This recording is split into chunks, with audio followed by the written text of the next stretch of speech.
My husband has an estate worth $160 million, along with his house, and it will all be passed down to me. We don't have any children, so everything is mine. My sister-in-law talks about this with a certain pride, and her words echo in my mind. My name is Astrid. I'm 44 years old and work part-time. My husband and I have two sons, one in his senior year of high school and the other a sophomore. My oldest son is preparing for his college entrance exams this year. He's always dreamed of becoming a lawyer and has been working very hard toward that goal. Ever since he was young, my eldest son has wanted to pursue law, probably because of the influence of my older brother, Johan. Johan is a lawyer, and a few years ago, he even started his own law firm, which now has several lawyers working under him. My son grew up admiring my brother's achievements, and he has always been a diligent student, consistently getting excellent grades, even in elementary school. When Johan found out that his nephew wanted to become a lawyer, he was thrilled and gave him a lot of encouragement. My son often tells his uncle, "I'll be a lawyer just like you, uncle." Johan always laughs and replies, "Well, hurry up and become one, so you can follow in my footsteps." Though my brother is married, he and his wife don't have any children. Whenever he visits, he loves spending time with my boys and spoils them. My brother's wife is 10 years younger than him, and she's always been a bit of a difficult person. She never visits our home, and as a result, we don't really have much of a relationship. Johan and I lost our parents when we were young, so when I was getting married, he stepped in as a father figure for me.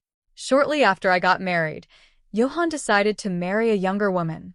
My husband and I were relieved to hear he was getting married, but when we finally met his fiancée, I was shocked by how unhappy she seemed. We expected a cheerful person, excited about her upcoming marriage, but instead, she had a gloomy expression on her face. I tried to be polite and said, "You two make a great couple," but once we were home, I told my husband how puzzled I was by her demeanor. My husband agreed, saying she didn't seem like the most pleasant bride, but he shrugged it off, thinking there was nothing we could do about it. Johan bought a house just before getting married, so my husband and I took our children over to visit and celebrate. The house was absolutely stunning, which didn't surprise me, given Johan's success with his law firm. But when we got there, my sister-in-law was nowhere to be seen. My husband joked with Johan, asking if his wife had already left him. My husband was just teasing, but the look on Johan's face made us both uneasy.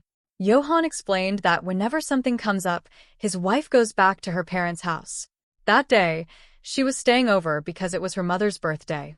My husband's shoulders slumped, realizing his joke might have been in poor taste. Then, out of nowhere, Johan asked us something that caught us completely off guard. With a serious expression, he said, "If I can't have children, can I adopt one of yours?" I thought he was joking at first, but the look in his eyes told me he was dead serious. I didn't know how to respond, but my husband laughed and said, "Who knows what the future holds? We can talk about it if that time comes. If you really want one of our kids, you're welcome to adopt whichever you like." My husband clearly wasn't taking the request seriously, but I couldn't shake the unease I felt about the idea of adoption and, more importantly, about the state of Johan's marriage. After that, whenever we visited Johan's house or he came to ours, he was always alone. His wife never joined him, and Johan never mentioned her. I chose not to bring it up either. They had been married for over 10 years, and I had nearly forgotten about her. This year, my eldest son got accepted into his dream law school. During a visit to celebrate this achievement, Johan brought up the idea of adoption again. He asked, just as he had before, "Would you consider letting me adopt one of your sons?" He and his wife hadn't been able to have children, so he was revisiting the question. The last time he mentioned it, they had just gotten married, and there didn't seem to be any urgency. But this time, Johan seemed more determined. My husband, still not taking it seriously, replied quickly, "Would you like our eldest son since he wants to be a lawyer?" My husband said it casually, but I was wary. This was a major, life-changing decision for our sons. Although they would be with Johan, their uncle, I couldn't help but worry about how my sister-in-law would treat a child who wasn't biologically hers. I couldn't help but feel uneasy, so I asked my brother, Is your wife okay with the idea of adopting one of my sons? He replied with a strained smile, Don't worry about her. We've already talked it over.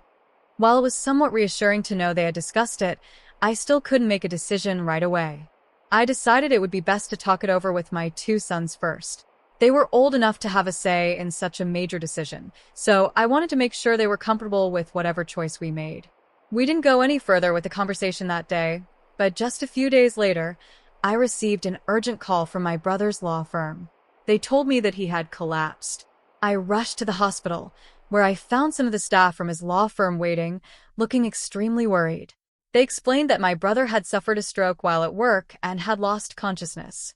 After I arrived, the staff from the law firm left, but they mentioned they hadn't been able to reach my sister-in-law.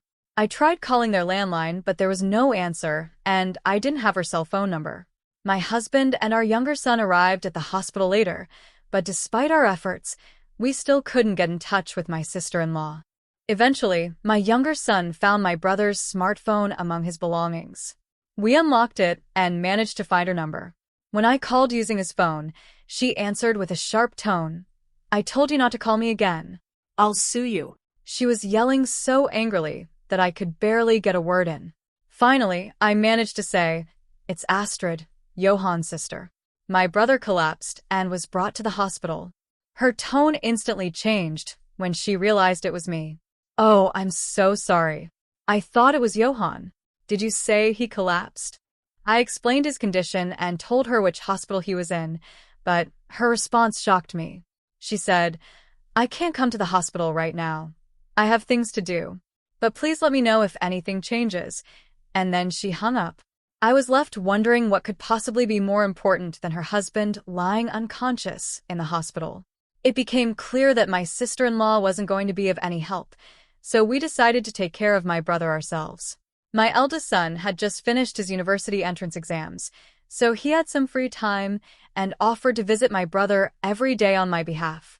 Despite our hopes, my brother never regained consciousness and remained in critical condition.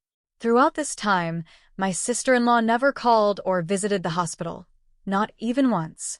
About a week after my brother was hospitalized, I called my sister-in-law again. This time, she answered the phone almost cheerfully. What's up? Did he die? Her callousness left me fuming, but I kept my voice steady as I replied, He's still alive. Why don't you come to the hospital? Her response was dripping with irritation as she said, I'm not a doctor or a healer. There's nothing I can do to help him recover. Her cold attitude made my anger boil over, and I abruptly ended the call. It was then that I started to suspect my brother's desire to adopt one of my sons might have stemmed from his strained relationship with his wife. Perhaps he had given up on the idea of having children with her. When they first got married, I asked my brother how they met, and he mentioned they had met through a marriage counseling agency. Maybe my sister-in-law married him because he was a successful lawyer and she wanted the lifestyle that came with it. The thought made me even more upset, but when I shared my concerns with my husband, he said something even more disturbing. If Johann dies in this situation, his wife will inherit everything since they don't have any children. Maybe that's why he brought up the idea of adoption again when he came to celebrate our son's success. I couldn't shake the feeling that I should have made a decision back then, but now it was too late. After my brother's visit, I casually mentioned the adoption idea to my sons. To my surprise, my younger son was open to it. Unlike his older brother, he didn't have any specific goals in mind and seemed to think that being adopted by Johann might offer him an easy life. I had expected my eldest son, who admired Johann so much, to be the one interested in adoption. But his response caught me off guard. I don't want to be adopted. As the eldest son, I want to take care of you and Dad. His words filled me with joy, but I also knew deep down that if anyone should be adopted by Johann, it should be my eldest son, who shared his passion for law. Despite my conflicted feelings, there was nothing I could do. My brother remained unconscious, and I couldn't finalize the adoption on his behalf. I didn't want any part of my brother's inheritance, but I also didn't want my sister-in-law, who seemed to be eagerly awaiting his death, to receive a penny of it. All I could do was hope for my brother's recovery, but sadly, he never woke up. He passed away a few days later, and I had no choice but to inform my sister-in-law. When I called to tell her the news, she responded with an unsettling cheerfulness. "Oh, that's unfortunate. What about the funeral?" I was taken aback by her lack of emotion as she added, "You can handle everything. Just don't make me a pallbearer. I don't want to deal with any of the formalities." I was on the verge of losing my temper, but before I could say anything, she quickly hung up. In the end, my husband and I had to plan the funeral ourselves. The staff from my brother's law firm were incredibly helpful, assisting us in many ways. My husband was also worried about the future of the firm, but it turned out my brother had already made arrangements for its management. Although he was the firm's representative lawyer, he had entrusted the firm's day-to-day operations to someone else, ensuring its continued success even after his passing. The law firm, which my brother had put so much faith in, would continue operating smoothly as a corporation, even after his passing. The turnout at his funeral was overwhelming. So many people attended that the wreaths couldn't all fit in the hall. It was a powerful reminder of how respected and loved my brother was. My sons also helped out during the funeral, but I noticed that my second son seemed particularly frustrated when he saw the prominent figures in attendance, presidents of major corporations, politicians, and other influential people. He mumbled to himself, "I should have been adopted. I didn't realize how incredible Uncle was." Both my husband and I could understand his regret, as he had missed out on an opportunity he hadn't fully appreciated before. As I served as a pallbearer, I noticed that no one asked about my sister-in-law's absence. It was as though no one even knew she existed. My brother and his wife had never had a wedding, they had only gone on a honeymoon, so perhaps even some relatives hadn't been aware of their marriage. As I reflected on the situation, I couldn't help but wish that my brother had never married her. What was the point of a wife who didn't even attend her husband's funeral? I also regretted not allowing my brother to adopt my second son sooner, fearing that my sister-in-law would now claim everything my brother had worked for. With the help of the law firm staff, we managed to complete my brother's funeral. Afterward, I invited everyone to my brother's house for a meal as a way to thank them for their support. "My brother can rest in peace because of all of you," I said, though the sadness in the room was palpable. Just then, my sister-in-law made her appearance, dressed in a garishly bright pink coat. She strutted in with a big smile on her face, as if she had timed her entrance perfectly to coincide with the end of the funeral. I couldn't hold back my frustration and asked her, "Why are you here now after everything's over?" With a loud, almost triumphant voice that everyone could hear, she announced, "My husband's estate, worth $160 million, along with this house, will be passed down to me, his wife. Since we don't have any children, everything is mine." She seemed to be relishing the attention, but to our surprise, the staff from the law firm started laughing. We were all bewildered, not understanding why they found her statement amusing. My sister-in-law, visibly irritated, glared at them and snapped, "What exactly are you laughing about? You're so rude." One of the lawyers, still smirking, responded calmly, "We all know that you're officially divorced. We were aware of the terms of your divorce settlement the day before he collapsed." I was utterly shocked. "What? You were divorced?" I blurted out, unable to hide my disbelief. I looked at my sister-in-law, who had turned as white as a sheet. She was staring at the lawyers with a terrifying expression, her teeth clenched in anger. Another lawyer then chimed in, "Yes, and we also know that you were ordered to pay alimony as part of the divorce settlement. The divorce was a result of your affair, so it's only natural." My sister-in-law, glaring daggers at the lawyer who spoke, retorted, "I'm not required to pay alimony now, am I? There's no one left to pay." She tried to sound confident, but it was clear she was rattled. The lawyer, unfazed, quickly shot back, "Actually, the right to receive alimony is inherited. So, you'll have to pay it to Astrid, as she's now the inheritor." It was in that moment that I fully grasped the situation. I was my brother's sole heir. Since their divorce had been finalized and our parents were no longer alive, everything that had once belonged to my brother now passed to me. My sister-in-law's smugness vanished in an instant as the reality of her situation dawned on her. She was left speechless, no longer in control of the narrative she had so confidently presented just moments before. So, it's just me left, I thought, as the weight of the situation fully sank in. My sister-in-law seemed to realize this too, and she looked at me with a mix of horror and desperation that made me take a step back. But even with the reality closing in on her, she wasn't ready to give up. She started yelling again. "Don't I get half of the estate now that the divorce is settled?" One of the lawyers, looking exasperated, responded, "Didn't Johann give you a substantial amount when the divorce was finalized? We have a receipt on record." He continued, "Also, the house he purchased before the marriage is not subject to property division." I couldn't help but take some satisfaction in watching her being calmly but firmly lectured by the lawyers. No matter what argument she tried to make, they had a response ready. At one point, she seemed to remember something and chuckled a bit as she said, "But there's the life insurance. I should still be the beneficiary." Her confidence in the midst of a losing battle was almost impressive. She explained that she had changed the beneficiary on Johann's life insurance policy to herself. However, the lawyer quickly shut that down as well. "Johann was meticulous," he said. "I believe he changed the beneficiary when the divorce was finalized. Curious, I searched through my brother's belongings and found the life insurance policy." As I was examining it, my sister-in-law snatched it from me and anxiously scanned the document. Her shoulders slumped in defeat as she handed it back to me. Sure enough, the beneficiary listed was me. Realizing that she was getting nowhere, my sister-in-law finally let her true feelings slip. "I married a lawyer because I thought he was wealthy," she shouted, "but all I got was a small settlement, and now I have to pay alimony."